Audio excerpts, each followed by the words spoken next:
Republicans are finally getting a look at the unredacted version of the Epstein file. And what they're seeing is horrifying them. You're going to see increasing pressure to release everything on Epstein, which could take this scandal to a whole new level. I'm Jim VandeHei. I'm doing Behind the Curtain solo without my partner in crime, Mike Allen, to talk about the Epstein files.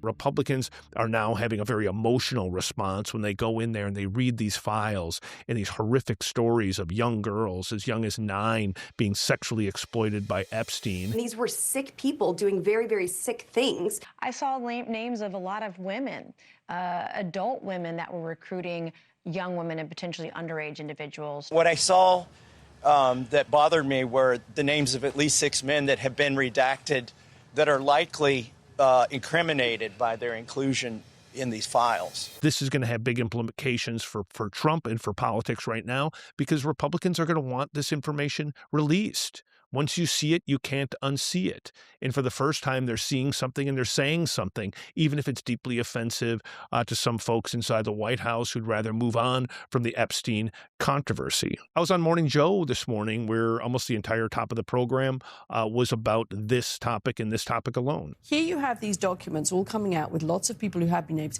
You've got the titans of Silicon Valley, who are probably the most powerful people in the world at the moment, Bill Gates, Peter Thiel, who seem to be immune to any kind of repercussions from this. Yeah, I don't get it. I usually am skeptical of conspiracy theories because I just don't think people are smart enough to carry out a conspiracy for a long period of time. But there's just nothing about this smells right. So many people with so many interactions with him long after it was well known what he was up to and the type of person he was and the activity that was happening at the 50 different houses that he seemed to have around the world where he entertained all of these people, and there should be a comeuppance. There's a lot of people in both parties and outside of politics who are caught up in the Epstein scandal. Sort of top of mind today is Howard Lutnick, who's probably one of the closest advisors and friends of the president. Initially, he said that when he met Epstein, he was such a spooky, goofy guy that he told his wife, we're never going to see this guy again. But turns out he did see him again. Turns out they had lunch on his island many years later, even though he had said the opposite on the record. You have a lot of Democrats who are now saying he should get booted from the White House. You have some Republicans now who, at least behind the scenes, feel like this is a tough one to get past. President Trump himself, Representative Raskin, who looked at that, the unredacted files, said that Trump's mentioned, quote unquote, 1 million times.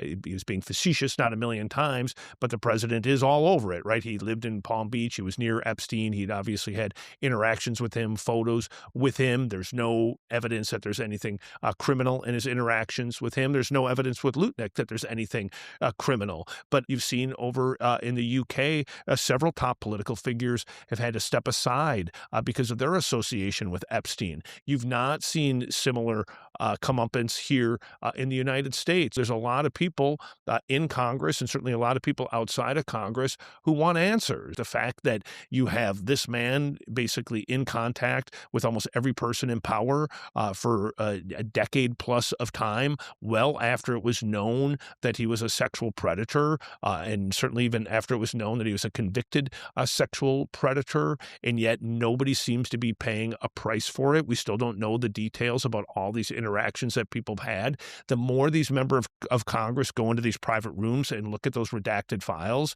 the more ticked off they get at seeing what they see, the more that they're going to come out publicly saying, you know what, I can't take this anymore. I want all of these files released.